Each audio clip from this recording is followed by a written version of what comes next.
On dit souvent qu'il est difficile de se déplacer dans la ville de Marseille à vélo. Pour vérifier ce constat, nous nous sommes équipés avec Thomas Verbruge de Vélib, mis à disposition par la métropole. Et donc dans ce trajet, nous allons partir du nord de la ville, de la Joliette, ici la place de la Joliette, pour aller jusqu'à la Corniche Kennedy au sud. C'est parti!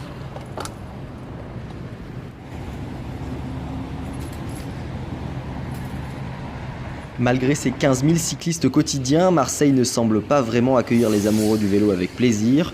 Tout d'abord par son aspect vallonné, mais aussi par la volonté de la métropole qui est souvent décriée.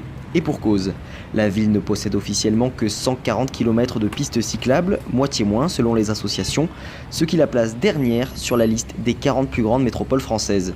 À titre de comparaison, Strasbourg compte plus de 600 km de pistes. Ici, nous sommes à la Porte d'Aix, juste à côté de l'hôtel de région situé derrière moi. Ici, c'est une bête noire pour les cyclistes. Comme d'autres endroits du centre-ville, des initiatives sont prises pour les aider dans leur périple. Le problème, c'est que ces initiatives ne sont pas toujours abouties. C'est ce que l'on va voir juste à côté. Suivez-moi.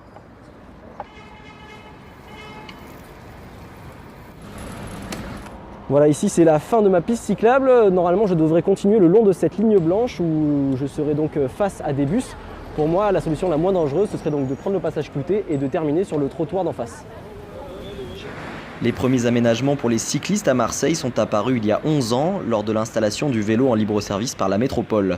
130 stations ont été installées dans les 9 premiers arrondissements de Marseille. Plus clairement, c'est tout le centre-ville et le littoral qui sont couverts. Le service semble être apprécié des Marseillais. Le nombre d'utilisateurs est chaque année en hausse.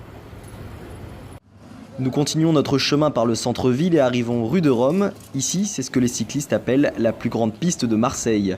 Depuis l'installation de la ligne 3 du tramway à Castellane, la route est très agréable pour les deux roues, large, sans piétons ni voitures. Il est normalement interdit d'y rouler car des accidents pourraient vite arriver avec le tram. Mais visiblement, les autorités sont peu regardantes. Reprise du trajet en suivant les 2 avenues du Prado de Marseille pour atteindre la mer. Ici, on ne roule pas sur le goudron comme le prévoit le code de la route, mais sur de grands trottoirs, beaucoup plus tranquilles et agréables.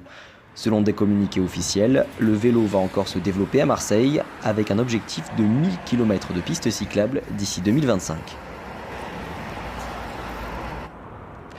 C'est donc sur cette corniche Kennedy que se termine notre périple. En effet, difficile souvent de se déplacer en vélo dans la ville de Marseille, mais la métropole va investir d'ici la fin 2020 avec 350 millions d'euros, notamment ici sur cette corniche avec la création d'une piste cyclable qui va relier l'Escalborelli derrière nous jusqu'au Vieux-Port.